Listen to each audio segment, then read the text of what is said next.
네, 정치 시사 이슈의 법적 쟁점을 시원하게 파헤쳐보는 시간입니다. 최강 로스쿨, 오늘은 최강 로스쿨 학장 김준우 변호사와 함께합니다. 안녕하십니까? 네, 안녕하세요. 예, 교권 강화에 대한 사회적 요구가 커질 수밖에 없네요. 서희초등학교 교사 사망 사건 때문에 교권 침해 사례가 굉장히 많았던 것 같습니다. 네, 예. 근데 교권 침해 사례가 사실은 정확한 어떤 통계가 조금 부족한 부분이 있는데요. 일단 전부 다 신고되지 않는다라는 측면이 하나가 있고요. 그다음에 이제 많이들 언급되는 이제 통계 자료 중에 하나가 교원지휘법에 의해서 있는 이제 교권보호위원회가 있거든요. 예. 여기서 심의되는 건수는 보통 평균적으로 코로나 때 제외하면 1년에 한 2,500~600건, 작년에는 3,000건 좀 넘었다는 거예요. 예. 근데 사실은 이제 교원지휘법에 의한 내용은 주되게는 이제 학생이 교권을 침해했을 때의 문제이고, 예. 학부모에 의해서 생겨난 문제들에 대해서는 특별하게 또 있는 게 없어서 최근 들어서 이제 다양한 교원 단체들이 있지 않습니까? 예. 전교조라든가 교총이라든가 교사노조 이런 데서 지금 실태 조사나 사례 접수를 계속 막 받고 있는 것 같아요. 예. 그러니까 이제 이거 정확하게 바닥까지 있는 통계는 실제 있는 통계는 현재 나와 있는 것보다 훨씬 좀 더 많을 것이다. 왜냐하면 일일이 다 신고하거나 그러진 않기 때문에. 하지만 이제 이런 문제가 심각한 거 분명해 보이고요. 최근에 이제 국민의힘 정경희 의원이 공개한 자료 중에 하나는 이제 17개 시도교육청에서 지난 한 4~5년간 이제 자진하신 분들, 스스로 극단적인 선택을 한 교원들이 한 100여 명 있는데, 근데 개인적인 사유도 좀 있지 않겠습니까? 그렇겠죠. 그렇긴 하지만 이제 한 30분 정도가 이제 한 우울증, 공황장애 이런 것들 30명 중에, 그러니까 16명 정도 그 정도 있으니까, 그러니까 극단적으로 학교 내에서의 힘든 일 때문에 서희초등학교 교사와 같은 사례들이 매년 몇 건은 또 있긴 있는 것 같다라는 건 확실한 것 같습니다. 그리고 이 학부모들이 이렇게 민원을 심하게 넣거나 막말을 하거나 이럴 경우에 교사가 보호받을 수 있는 장치가 전혀 없습니까? 네, 그러니까 아까 말씀드렸다시피 이제 이 아동 학대, 그러니까 신고된 경우에 문제가 이제 생기는 부분이라고 할 수 있습니다. 그러니까 우리 아이를 학대했다라고 이제 부모가 항의를 하는 거죠? 네, 그렇습니다. 그러니까 이제 아까 말씀드렸다시피 교원지휘법이 있기 때문에 학생이 이제 교사에게 대드는 경우, 학생이 교사에게 뭔가 정당한 생활 지도에 대해서 반기를 드는 경우들이 있지 않겠습니까? 폭행하는 경우라든가 이런 경우들, 그런 경우는 또 이제 전학교이나 학급 교체 이런 것들이 다 가능하거든요. 근데 사실 이제 현장에서 주로 이제 생기는 문제들은 학교 폭력 사건, 그러니까 학생과 학생 사이에 뭔가 물리적인 폭력이 있었을 때 이 문제를 해결하는 과정에서 왜 이렇게 편파적이냐라고 하면서 아동학대 혹은 그와 별건을 말하자면 꼬투리 이런 것들을 좀 잡아서 아동학대로 신고하는 경우입니다. 이제 아동학대로 신고가 될 경우에는 거의 뭐라고 하지, 즉시 분리 조치가 이루어져야 되는 부분이 있어서 그 학생과 교사가 그러다 보니까 학교에서 출근을 하기 어려운 상황으로 이제 내몰리게 되는 거죠. 그 담임을 맡고 있었는데 담임에서 직위해제가 되는 거예요? 그러니까 학교에서 아예 그냥 출근 안 하게 보통 조치를 합니다. 출근을 못 하도록? 네. 그러니까 연가나 공가를 주로 쓰면서 몇 달 동안 그 공백을 좀 기간제 교사를 긴급하게 채용해서 하는 게 되게 많은 경우고요. 이게 이제 아동학대 처벌법이 원래는 가정 내 아동학대를 주되게 이제 규율하기 위한 법이거든요. 그러다 보니까 이제 가정에서 즉시 분리하도록 지금은 신고가 된 경우에 돼 있는 건데, 그게 이제 학내로 들어오다 보니까 이게 좀 문제가 약간 안 맞는 것 같습니다. 그러니까 아동학대로 보통 신고되는 건수가 1년에 3만 건이 좀 넘는데, 사실 대부분의 건은 부모에 의한 겁니다. 그리고 이제 3만 2~3천 건 되면 교직원에 의한 건수로 신고되는 거는 한 1,200건 된다고 해요. 근데 그 교직원에 의해서 교직원이다. 그 주체가 교직원이다. 그래서 교직원을 학생과 분리시킬 때 그때 판단하는 기준이 학부모가 그냥 무조건 고소만 하면 그렇게 되는 거예요? 그러니까 신고를 하면 일단 임시조치로서 분리를 일단 먼저 하고 보라고 돼 있는 거거든요. 그러니까 성폭력 같은 경우도 이제 어쨌든 2차 가해가 있을 수 있기 때문에 일단은 직장 내에서 뭔가 성희롱이 있으면 분리를 시키잖아요. 그렇죠. 네, 그런 거랑 이제 유사한 방식이라고 보시면 되는데 진짜로 아동 학대를 한 교사가 있을 경우에는 분리하는 게 정상적일 것 같은데. 근데 지금은 이제 일단 즉시 분리하고 그렇지. 후 판단하는데 후 판단할 때까지 시간적 간격이 좀 있습니다. 이걸 조사하는 기관은 또 지자체나 수사기관이지 교육청이나 학교에서는 전혀 이와 관련된 판단의 권한이 없거든요. 그렇습니다. 네, 그러다 보니까 학교에서는 해줄 수 있는 게 없고 그다음에 이제 부모가 신고를 하면 교장은 즉시 이 아동 권리 보호 관련 기관 등에 신고를 해야 되는 의무가 부여되기 때문에 교사 입장에서는 나의 조직이 나를 지켜주지 않는, 이거 법대로 그냥 하는 것에도 불구하고 그러네. 나를 지켜주지 않는다, 이런 것 때문에 느끼는 또 뭐 어떤 인간적 배신감, 정서 충분히 있을 수 있겠네. 이런 것들이 좀 있다 보니까 여기에 대해서는 가정 내에 있는 아동 학대를 중심으로 현재 규율돼 있는 이 법이 학내에 들어왔을 때 조금 안 맞는 부분이 있어서 일부 개정이 필요한 거 아니냐, 이런 이제 목소리가 높은 상황입니다. 그리고 특히 이제 뭐 지자체나 경찰이 판단을 나중에 하게 된다면 혹시 이제 선생님들 입장에서는, 교사들 입장에서는 그런 생각을 가질 수도 있을 것 같아요. 이른바 이제 배경이 든든한 학부모의 직업이 뭐 검판사라든가 변호사라든가 이번에도 이제 서초구니까 사람들이 그런 의심을 좀 했었던 거 아니에요? 아무래도 아마 변호사, 법조인, 학부모 밀집도가 높은 지역이니까 아마 5손가락 안에 들 것 같습니다. 그러니까 이제 그렇게 되면 일방적으로 교사들이 당하는 구조인 것 아닌가, 그런 것 때문에도 걱정하시는 분들이 많은 것 같아요. 아무래도 지금 최근에 그 이제 원래 초등학교 교사분들이 그 많이 쓰는 커뮤니티가 있어요. 얘기해도 되나? 인디스쿨이라고.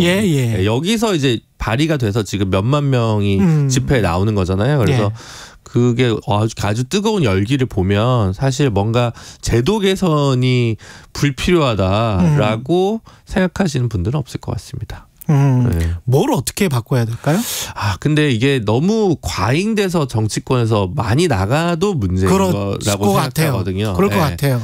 되게 간단한 것부터 시작할 수 있다고 교사분들은 얘기를 하시거든요. 정교조 같은 데서 내는 요구안을 보면 예전에 그런 거 있지 않습니까? 그 87년에 노동자 대투쟁이 있을 때 첫 번째 구호가 두발 자유화였다라는 게 있지 않았습니까? 그랬었나요? 울산에 실제로 가면 이제 그게 굉장히 심했다는 거예요. 다 큰 성인인데 똑같이 자르라고 무슨 옛날 중학생, 고등학생처럼 공장에서 노동자들한테 울산에서 두발 규제를 이렇게 하는 그런 곳들이 있었던 것처럼 예를 들면 그 학교 내에 유선 전화기가 있지 않겠습니까? 근데 이 유선 전화기가 오래된 것도 있고 되게 복잡한 것도 있으니까 갑자기 전화 왔을 때 녹음 버튼을 누르기가 어렵거나 녹음이 안 되는 전화기도 많다는 겁니다. 그렇겠죠. 그럼 갑자기 그 학부모가 폭언을 하거나 할 때 가끔은 또 부적절한 성희롱성 발언을 하는 경우도 있습니다. 이런 거 녹음조차 제때 못하니까. 인프라 자체가 증거가 없어. 그러니까 지금은 사실은 뭐 어디 콜센터에 전화해도 이게 다 녹음된다는 전제가 있지 않습니까? 그렇죠. 이런 게 없는 거죠. 그다음에 연결되지 않을 권리. 왜냐하면 학부모들은 개인 핸드폰을 공개하지 않으면 굉장히 민원이나 나쁜 소문이 돕니다. 좋은 교사가 아니라는 식으로. 그러니까 이제 교권이라기보다는 이제 교사의 노동권 혹은 뭐 노동자로서의 권리 측면에서 봤을 때 그런 기본적인 것들부터 좀 출발할 수 있다라고 하는 게 있을 것 같거든요. 충분히 이해가 되네요. 초중 고등학교뿐만이 아니고 대학교에 교수하시는 분들도 새벽에 갑자기 문자가 와서 학부모가 우리 아이가 왜 C학점을 받았는지 그런 문자를 받았다는 교수님도 제가 많습니다. 만나 뵌 적이 있기 때문에 그렇기 때문에 요즘은 완전히 전혀 다르더라고요. 그러니까 업무용 폰을 지급하고 아니면 6시 이후에는 전화를 받지 않고 연결되지 않을 권리, 여기서부터 출발할 수 있는 것 같고요. 제가 많이 나갔다고 얘기하는 건 일부 정치권에서 이제 교사에는 아동학대에 대해서 면책조항을 줘야 된다라고 하는 얘기가 있는데 아동학대 면책조항 그거는 좀 과도한 거 아니냐. 그래서 교원들도 그게 핵심적인 요구사항도 아니고 입장들도 조금씩 다른 것 같습니다. 그 원인과 관련해서는 다 진단이 다르더라고요. 네. 학생 머레이킴 님도 그런 말씀을 하셨는데 학생 인권 조례가 강화되면서 네. 이런 일이 발생한 측면도 있지 않나요? 이렇게 질문하셨습니다. 심리적으로 그럴 수는 있는데 네. 지금 제일 문제가 되는 거는 사실은 학생에 의한 교권 침해보다 네. 학부모에 의한 교권 침해가 그렇죠. 더 심하니까 예. 그럼 거기서 학생 인권 조례가 왜 나와라고 얘기를 할 수 있는 부분이 있는 것 같고요. 예. 근데 다만 현장에서는 예를 들어 이런 거 있죠. 뭐라고 해 그러면 이제 아니 학생 인권 조례에 제가 이런 권리가 있는데요. 뭐 이렇게 얘기를 하면 순간 말은 막힐 수가 있어요. 네. 근데 네. 생각을 해보시면 예를 들어 헌법상 우리가 직업 선택의 자유가 있는데 그렇죠. 그럼 왜 나는 KBS 라디오 진행을 할 자유가 없어 이렇게 얘기 묻는 사람은 없잖아요. 그렇죠? 직업 선택의 자유가 있다면 예. 왜 자유를 가로막아 이러진 않잖아요. 그렇죠. 왜 난 탑스타가 될 수는 없어 이럴 수 있잖아요. 그러니까 그 자유라는 건 국가가 크게 방해하지 않는다는 거지. 그렇지. 권리를 제한할 수 없다는 얘기는 아니거든요. 그렇죠. 근데 그걸 이제 문자 그대로만 이렇게 해석하는 경향 때문에 현장에서 문제가 생길 수는 있지만 학생 인권 조례 예를 들어 그 시도 조례별로 조금씩 내용은 다를 수 있습니다만 서울을 기준으로 하면 핸드폰을 못 가지게 할 수는 없다. 근데 학교 규칙으로 언제 소지를 못하게 못 쓰게 할 수는 있다. 이게 다 규정이 있거든요. 그렇죠. 그러니까 뭐 그런 거. 근데 뭐 학생 인권 조례라는 게 이런 겁니다. 네. 뭐 동의 없이 일기장을 볼 수 없다. 학생의 동의 없이 뭐 이런 내용들이거든요. 그러니까 사실은 뭐 그게 있어서 문제라기보다는 다른 면에서 교원의 어떤 노동권을 좀 보호할 수 있는 그런 조치들이 좀 부재한 부분이 있다면 그에 대한 대책은 필요할 것 같습니다.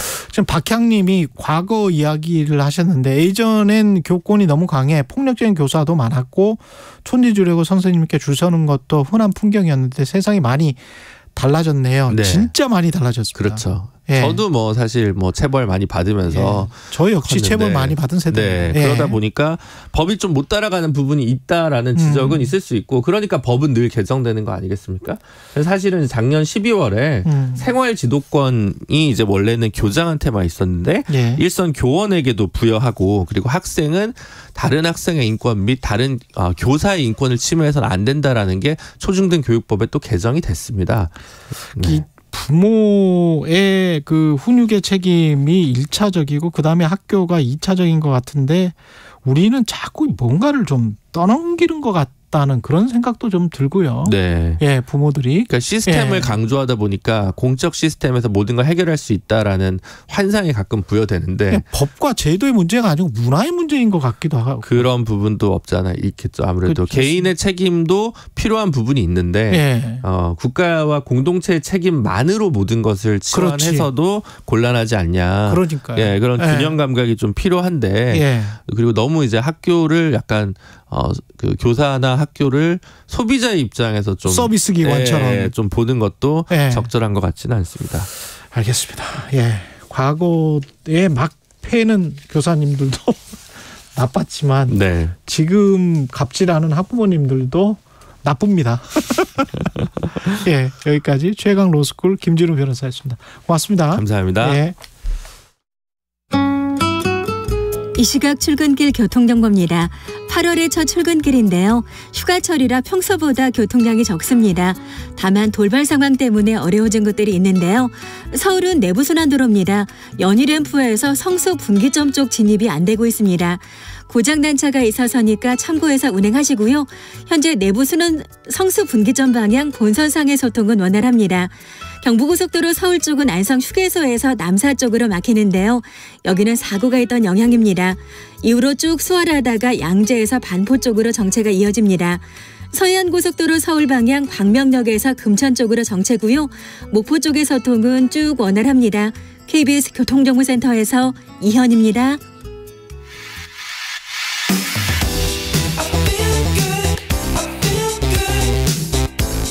세상에 이익이 되는 방송 최경영의 최강시사.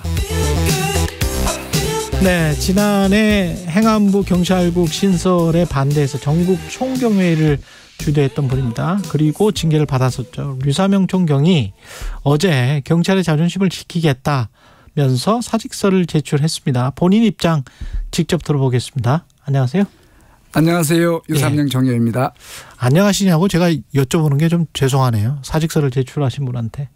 예. 사직서를 제출해서 죽는 건 아니니까 여전히 안전합니다.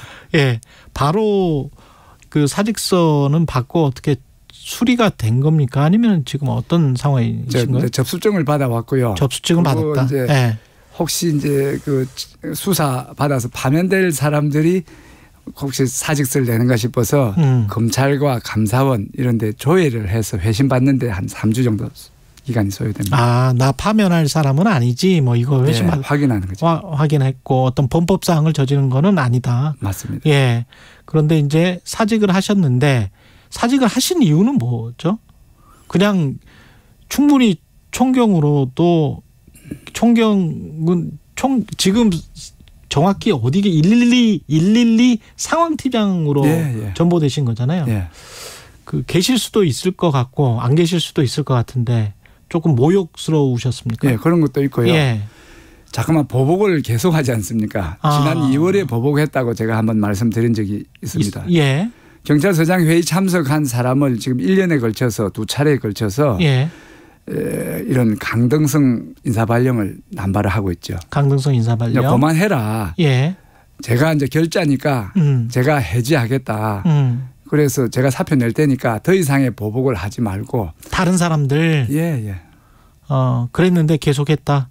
아니죠. 이제 이걸 이제 그동안은 제가 이제 사표를 안 내고 이제 말로만 해서는 이 사람들이 계속 보복을 하니까 제가 이제 사표를 내면 제가 주동자니까 제가 없어졌으니까 이제 문제가 해결됐다고 퉁치고 이제 그만 보복 인사를 해서 경찰 조직을 안정을 시켜라.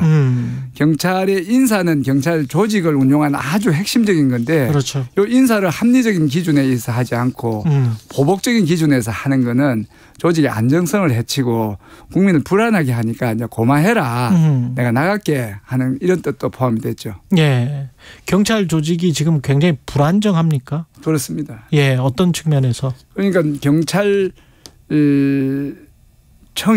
이제 국민을 바라보고 국민의 입장에서 일해야 되는데 경찰청장의 인사권인 총경 전보권, 총경의 이동 사항에 대해서도 누가 봐도 경찰청장이 했다가 안 보고 그 다른 그 외압이 작용을 해서 인사를 합리적인 기준으로 하지 않고 이렇게 복수하듯이 이렇게 하는 거는 전횡이거든요. 예. 이런 인사는 이제 메시지인데 인사를 가지고 경찰이 이렇게 흔들어 버리니까 이 대부분의 경찰들이 지금 이렇게 반발을 하고 있습니다. 어제 제가 경찰 내부망 현장 활력소에 제가 이제 사직의 변을 적었는데 24시간 만에 한 2만 1,000명이 한 300개의 댓글을 통해서 2만 1,000명이 그걸 보고 하는데 그 목소리는 일관되게 우리 경찰청장 보고 정신 좀 차리라 하고 저보고는 이제 지지와 성원을 보내는 그런 내용인데 댓글 거의 다가 99.9%가 막 그런 내용이고 그 댓글이 이렇게 빨리 하고 지금 조회수가 이래 24시간 만에 2만 이렇게 되는 거는 우리 역사상 아주 이례적인 일이죠. 어떤 블랙리스트 같은 게 있다고 보세요? 네, 있습니다. 블랙리스트를 해서 54명의 명단을 경찰청 감찰에서 우리 참석자한테 줘서 그 두 사람을 더 찾기 위해서 이 사람 말고 더 있으면 이야기해라 했으니까 그 명단은 아예 있군요. 만들었습니다. 그때 그 총경회에 참석한 사람들을 블랙리스트로 다 넣은 거예요? 그렇죠. 예. 그리고 여기에서 두 사람 더 있는 것 같은데 색출을 하려고. 색출해봐라고 우리한테 요청을 한 거죠. 그리고 그 명단은 블랙리스트는 저희들이 주최 측에서 만든 게 아니고 감찰 측에서 만들어서 확인 요청을 한 거죠. 아, 그렇군요. 그래서 그게 다 어떤 인사에 반영이 된 겁니까? 그렇습니다. 그래서 보복성 인사 이렇게 되면 경찰의 어떤 근간이 흔들리는 겁니까? 그렇습니다. 경찰의 근간은 정치적인 중립입니다. 그래야 여야를 불문하고 정치적인 뭐 색깔에 불문하고 그리고 우리가 중립적으로 일을 해야 국민의 신뢰를 받는데 이렇게 한쪽 정권의 이야기에 우리가 귀 기울이고 그쪽을 바라보면서 코드를 맞춘다 하면 중립이 훼손되는 겁니다. 그렇게 되면 국민의 신뢰가 무너지기 때문에 경찰의 근간이 흔들리는 거죠. 행안부 내 경찰국 신설이 시작이었는데 그게 지금 계속 어떤 영향을 주고 있다고 보세요? 경찰 조직에? 확신합니다. 어떤 식으로 영향을 주고 있습니까? 그러니까 경찰의 인사를 이렇게 해서 정권의 아니면 그 경찰서장 회의를 통해서 우리가 좀 저항을 하고 반항하는 기색을 보이는 사람은 철저하게 응징을 하고 보복을 하고 거기에 대해서 이제 다른 사람한테 시그널을 주는 거죠. 이렇게 저항하고 반항하면 이런 모욕을 주고 불이익을 줄 것이다. 그러니까 모든 사람을 그쪽에 코드 맞추게 하는 길들이기 인사죠.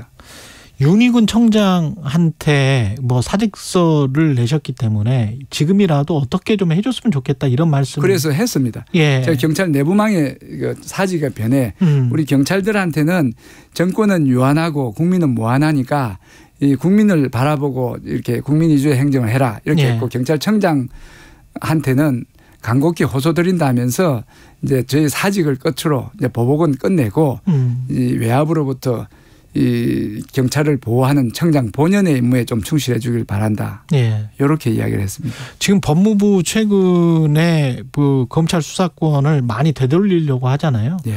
그것도 어떤 경찰 길들이기의 일환인 것 같습니까? 어떻게 보세요? 경찰 길들이기가 아니고요. 예. 법으로 형사소송법 개정을 통해서 법에 경찰한테 수사권을 주고 수사권의 핵심이 수사 종결권인데 예. 그 종결권을 시행령으로 갖고 무력화시켜버리는 시행령 정치를 하는 거죠. 예. 그래서 사실상 이제 검찰이 없어진 수사권을 회복하고 검찰의 수사권을 원상으로 회복한다. 검수원복의 그 시도인 거죠. 예. 지금 계속 보복성 인사를 말씀을 하고 계시는데 경찰청장은 지난 2월 인사 당시에 보복성 인사가 아니다. 뭐 역량, 자질 등을 고려한 인사다. 이렇게 지금 주장을 했잖아요. 그거는 아닙니까? 거기에 동의한 사람은 없습니다. 경찰 내부에? 경찰 내부도 그렇고 외부도 그렇고. 그냥 막 그런 말이 필요해서 하셨을 뿐이에요. 그런 말이 필요해서. 네. 그 오송 참사와 관련해서도 현장의 경찰관들한테 과도한 책임 전가를 하고 있다. 이렇게 지금 생각을 하고 계시고요. 네. 예. 거기에 대해서 말씀을 드리면 어떤 큰 일이 나면 그 문제의 본질을 파악을 해서 본질에 대한 그 원인을 규명하고 대책을 마련해야 되는데 예. 아주 피상적으로 이렇게 접근한 겁니다. 오송 참사의 원인은 뚝이 무너진 거예요. 그러면 뚝을 누가 관리하고 누가 부셨으며 그 뚝을 보수할 수 있는 예산이 권한이 전문성이 어디 있는지를 봐서 그 뚝에 그 집중을 해야 되는데 112 신고에 가서 왜 112 신고 여러 건 중에 여기도 있었는데 왜 여기 안 갔느냐. 이런 식으로 아주 비상적으로 대책을 마련하고 그걸로 이제 끝내기를 해버리면 다음 또 납니다. 왜냐하면 뚝을 고쳐야 되는데 경찰관을 처벌했기 때문에 경찰관 처벌한 데서 달라지는 건 없어요. 그런 판단에도 어떤 정치적인 판단이 좀 들어갔다. 사람을 보고 어떤 행복청장이랄지 뭐 이런 사람들을 보고 지금 결정한 것 같다 이렇게 보시는 겁니까? 아니면 꼬리 자르기. 예, 꼬리 자르기죠. 경찰이 가장 만만하니까. 이번 건이고 예. 모든 문제에서 예. 경찰을 이렇게 구속을 하고 경찰을 이렇게 다그치면 막 문제가 끝난다는 그런 사회적인 인식도 있고 또 이번 정권은 좀 성향이 우리 그 경찰하고의 관계가 좀 특수하니까 좀 그런 것도 있고. 이태원 참사도 마찬가지. 예, 맞습니다. 예. 이태원 참사도 112를 가지고 질책을 주로 하시죠. 주로 하고 실제로 그 윗선은까지는 잘 안 올라가려고 한다. 맞습니다.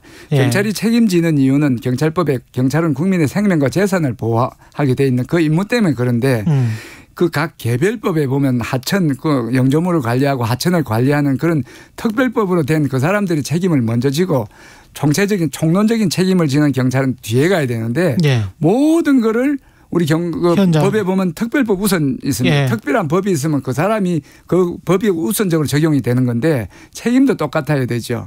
이게 그 특별한 권한이 있고 책임이 있는 사람들을 하고 이제 일반적인 책임인 사람 뒤로 이렇게 해야 되는데 모든 참사의 경우에 경찰 119 해서 현장에 출동한 사람 위주로 처벌을 해버리니까 처벌을 하는 건 좋다 치더라도 예. 이게 그 근본적인 원인 규명이 안 되고 대책이 수립이 안 되기 때문에 또 난단 말이죠.